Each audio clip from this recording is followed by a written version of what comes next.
There is a big push by our hospitals to get patients home for Christmas. But even when they're physically well enough, it's never been more difficult. At the Royal Bournemouth, there are twice as many elderly patients in beds who could go home than at this time last year. They're stuck because there's not the care in the community. Staff shortages and COVID mean many local care homes have closed their doors to new residents. Here's our health correspondent, Alastair Fee. Robert doesn't need to be cared for in hospital anymore, but he does need help once he's home.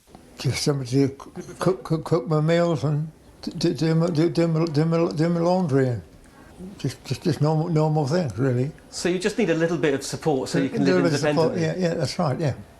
Like so many elderly people in hospital, he's stuck here, waiting. Yeah, it has been frustrating, yeah, but I'm sort of one of these grin and bear it persons, you know.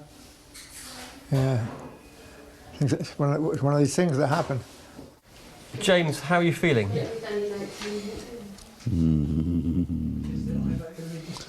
Exasperated, basically.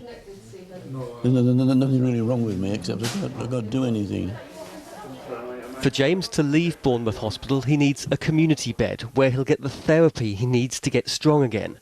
But he's one of 60 here waiting for this care. I keep debating whether to just check myself out and go home and whatever, my wife doesn't want me to. Of my 28 patients that I've got here currently, approximately 20 of them would be able to leave hospital today if we could get the right support in place. That's an extraordinary figure. It is. And it's really worrying as we come into winter as to how we will be able to manage the patients that are coming in, and we're aware that the numbers are increasing. That amounts to 6 or 7 wards full of patients that should be back in the community.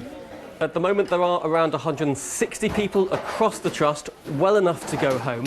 That's twice as many as there were when I was here this time last year. I'm feeling very excited because I'm going home. Megan's able to leave because her daughter Mandy can look after her until she's independent again. And then I go back and I've got carers night and day. What more can I ask?